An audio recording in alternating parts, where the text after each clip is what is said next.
est-ce qu'Israël va éviter l'escalade avec l'Iran en faisant comme l'Iran un parallélisme en visant des cibles militaires sans chercher à causer des dégâts importants, ou va-t-elle faire comme elle a l'habitude de faire, essayer de causer le maximum de dégâts, y compris chez les civils iraniens?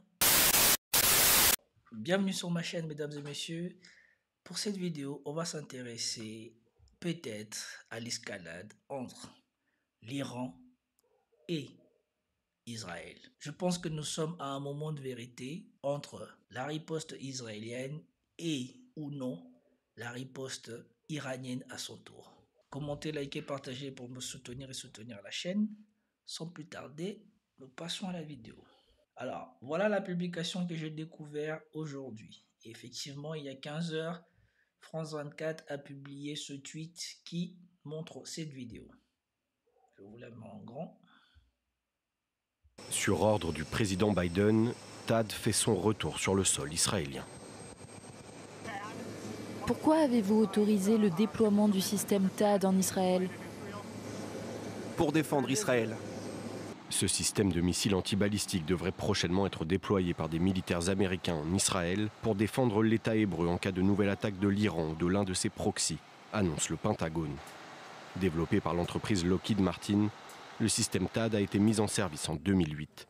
Déjà déployé en Israël en 2019, puis dans un pays non précisé du Moyen-Orient au lendemain des attaques du 7 octobre, il est conçu pour intercepter les missiles balistiques ennemis de courte et moyenne portée. Une fois détecté par des radars au sol, le projectile est analysé par un centre de contrôle qui calcule avec précision le point d'interception. Le missile intercepteur n'est pas équipé d'ogives explosives, il ne détruit sa cible que par la force de l'impact. Un recours à l'énergie cinétique qui permet de minimiser la retombée de débris dans la zone. D'une portée de plus de 200 km, les lanceurs du système THAAD couvrent un périmètre encore plus large que ceux du système Patriot et sont principalement installés sur des camions afin de permettre une plus grande mobilité. Les interceptions peuvent avoir lieu en dehors de l'atmosphère, jusqu'à 150 km d'altitude. Aucune précision n'a pour l'heure été communiquée par les États-Unis sur les délais de livraison ni les coûts de mise en place de ce système de défense qui vient compléter l'important dispositif anti-aérien d'Israël. Alors, comme vous, j'ai découvert cette information. J'espère pour beaucoup d'entre vous qui m'avaient signalé ça dans les commentaires d'aujourd'hui. J'ai découvert cette information aujourd'hui. Moi, ce que je retiens de cette information, c'est que Israël est en train de rentrer dans la dernière phase de la préparation de sa riposte, comme l'a promis Yoav Gallant, que nous verrons tout à l'heure. Mais surtout, ce que ça montre ici, c'est qu'ils ont compris le message et ils ont définitivement enterré la propagande du dôme de fer, parce que à l'arsenal déjà très impressionnant, comme je l'ai montré dans ma vidéo, du système anti-aérien que bénéficie Israël, on va venir nous sortir un nouveau jouet des Américains qui serait encore plus performant que le système Patriot qu'ils ont donné en Ukraine, et nous verrons bien le résultat. Mais toujours est-il que voilà, ça vient définitivement enterrer le fait que Israël, sa communication d'avant qui disait qu'ils étaient invulnérables, qu'ils ne craignaient rien, c'était faux. Parce que si c'était vrai, ils n'auraient pas eu besoin de rajouter ce matériel supplémentaire, comme Joe Biden a dit, pour protéger Israël. Et donc, nous nous acheminons peut-être vers la réalisation de ce pourquoi le ministre de la Défense israélienne a tenu ses propos il y a 4 jours exactement. Et donc, remémorons-nous qu'est-ce qu'il a dit. Que les miliciens du Hezbollah libanais assurent l'essentiel de la guerre par procuration entre l'Iran et Israël et que le Liban subit frappes et incursions de l'État hébreu, le gouvernement israélien menace une nouvelle fois Téhéran de représailles directes. Comme nous l'avons fait jusqu'à présent dans la guerre dans toutes les autres régions, ceux qui tentent de nuire à l'État d'Israël en paieront le prix. Notre attaque en Iran sera mortelle, précise et surprenante. Ils ne comprendront pas comment cela s'est passé. Toutes les hypothèses restent possibles, malgré les réticences de l'allié américain. Frappe sur les sites pétroliers iraniens ou sur les infrastructures nucléaires. Nous n'avons aucune crainte, monsieur Perelman, ni sur les infrastructures, ni sur les sites nucléaires. Notre réponse est déjà prête. Est-ce que vous craignez des frappes sur vos infrastructures pétrolières, par exemple? J'espère que la folie soit arrêtée. Sinon, il y aura de la même réponse, de la même nature, même peut-être un peu plus.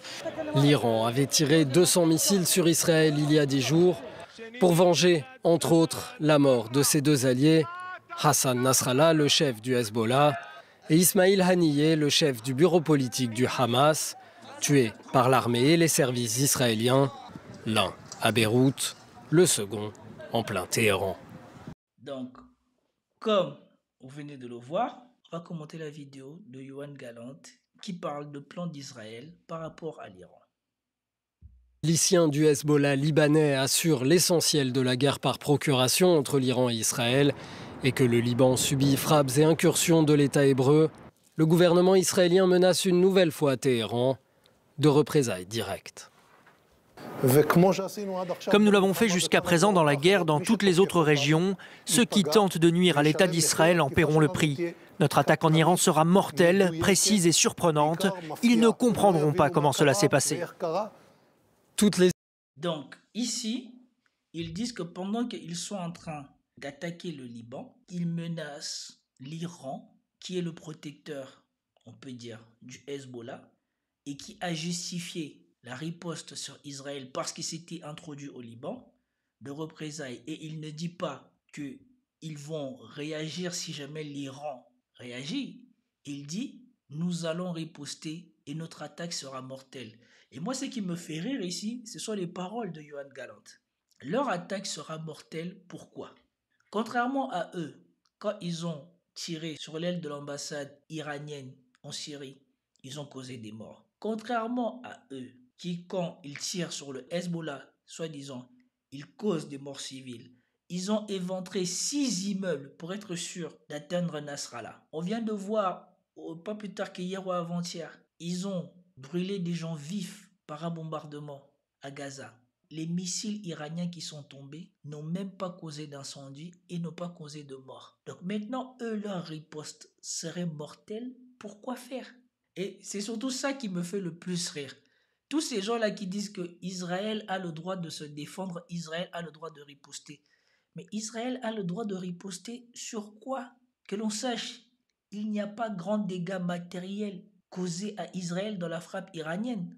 Et donc eux maintenant, contre une frappe qui n'a pas fait de dégâts majeurs, économiques ou civils, eux, ils envisagent de détruire soit le nucléaire, soit le pétrole. Donc, soit dégâts nucléaires au niveau de l'armement, soit dégâts pétroliers au niveau de l'économie.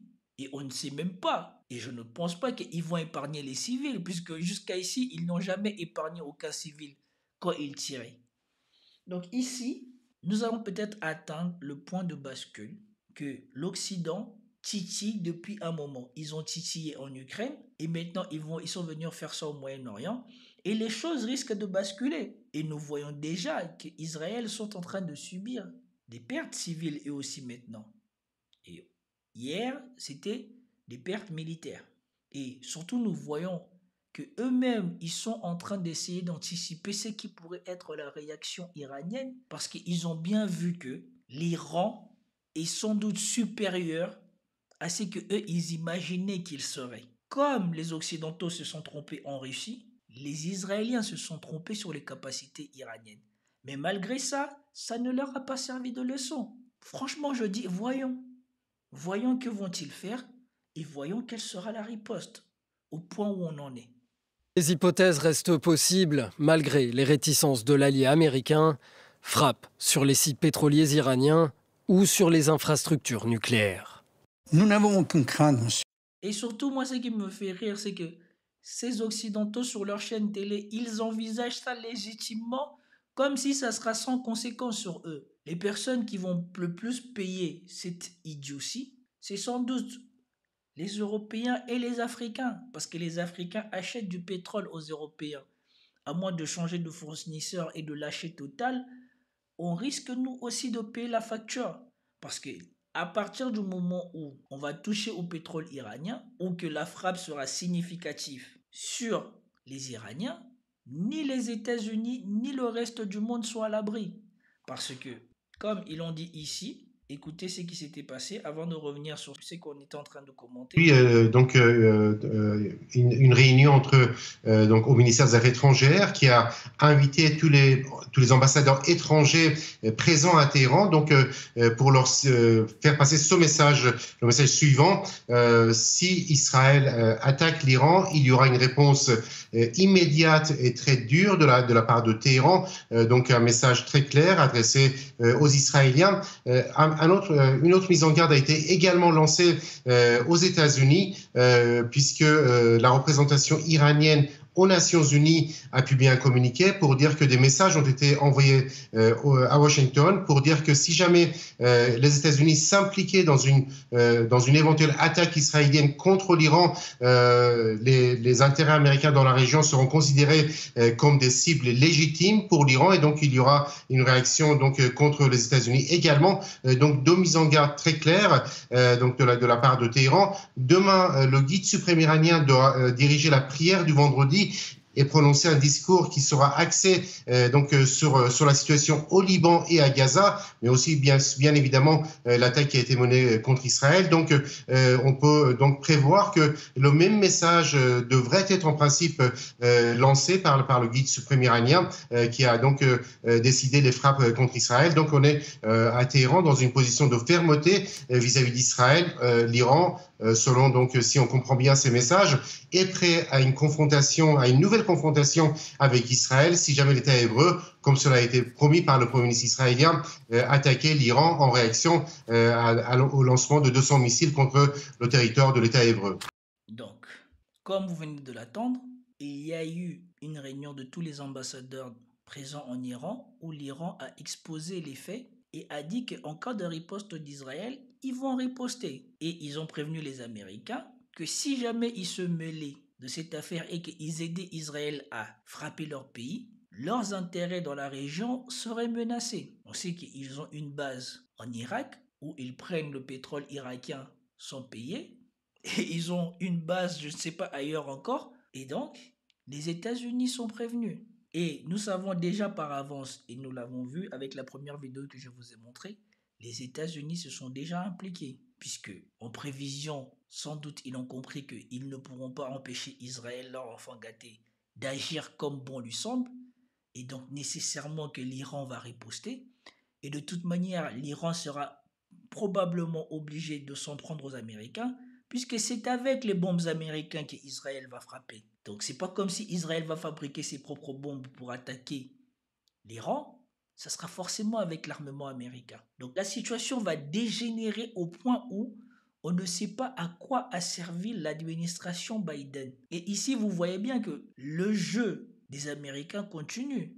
Publiquement, ils font semblant d'appeler Israël à la retenue, mais en même temps, ils lui fournissent des armes et ils lui fournissent protection. Donc comment voulez-vous qu'on rentre dans une désescalade si vous ne privez pas la personne qui va faire monter les tensions des outils nécessaires pour le faire? Comme a dit Emmanuel Macron, on ne peut pas appeler à un cessez-le-feu et fournir les armes pour continuer à se battre.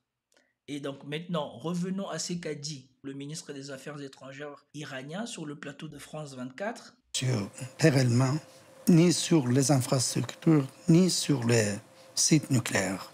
Notre réponse est déjà prête. Est-ce que vous craignez des frappes sur... Donc, ici, nous devons savoir que à la veille de la riposte des Iraniens, nous savons que le premier ministre russe était venu en Iran. Nous savons que l'Iran est un partenaire de la Russie. Nous savons que la Russie a tenté de dissuader Netanyahou d'autoriser cette incursion ou cette invasion du Liban par ses soldats. Cette invasion terrestre du Liban par les soldats de Tzal. Et nous avons vu les résultats et nous avons vu la riposte iranienne. Ici, ce qu'on doit comprendre, c'est que l'Iran a décidé ce tour-ci d'être prête. On ne sait pas de quelle manière, et même moi ça me fait craindre le pire. Probablement que Israël va bénéficier d'une couverture satellite pour savoir qu'est-ce qui se passe en Iran depuis 2 jours. Et donc, il se pourrait qu'il neutralise les armements iraniens pour la riposte. Et donc, moi, je suis très inquiet, mais en même temps trop curieux, parce qu'au bout d'un moment, il faut appeler un chat un chat. Israël est totalement hors de contrôle. Il faut peut-être que au bout d'un moment, il goûte aux conséquences de ce qu'il fait subir aux autres. Parce que les horreurs qu'on voit ce pays commettre sur Twitter, à Gaza, au Liban, et qu'en même temps nous voyons qu'il s'attaque à l'ONU et que les membres de l'ONU disent qu'il ne faut pas que ça se répète, mais le lendemain de ce discours, que je veux commenter plus tard, Israël se permet de agresser la FINUL au sein de sa caserne et de défoncer les portes de la caserne. Mais au bout d'un moment, je ne sais pas, est-ce qu'il y a encore un moyen légitime de comprendre ce que fait ce pays ou de défendre ce que fait ce pays? Et donc, comme Joe Biden, il a décidé de définitivement enterrer tout espoir de trouver la paix au Moyen-Orient, eh ben, nous verrons bien ce qui va se passer. Est-ce que Israël va éviter l'escalade avec l'Iran en faisant comme l'Iran un parallélisme en visant des cibles militaires sans chercher à causer des dégâts importants, ou va-t-elle faire comme elle a l'habitude de faire, essayer de causer le maximum de dégâts, y compris chez les civils iraniens? Nous saurons ça parce que les Iraniens ont décidé de ne pas dormir ce tour-ci. Ils ont décidé de riposter, comme le dit l'ambassadeur de l'Iran en France. Nous sommes déjà prêts. Notre riposte est déjà préparée. Vos infrastructures pétrolières, par exemple. J'espère que la folie soit arrêtée. Sinon, il y aura de la même réponse, de la même nature, même peut-être un peu plus. L'Iran avait tiré. Et donc, ici, l'Iran va essayer d'appliquer le principe du parallélisme, comme il a dit. Nous répliquerons selon ce qui nous sera fait, et même un peu plus. Et moi, je pense que peut-être que ça sera plus. Parce que dans une logique d'escalade, quand l'autre escalade en te portant des coups, tu vas pas lui laisser les moyens de pouvoir te reporter encore un plus gros coup derrière, si jamais tu survis.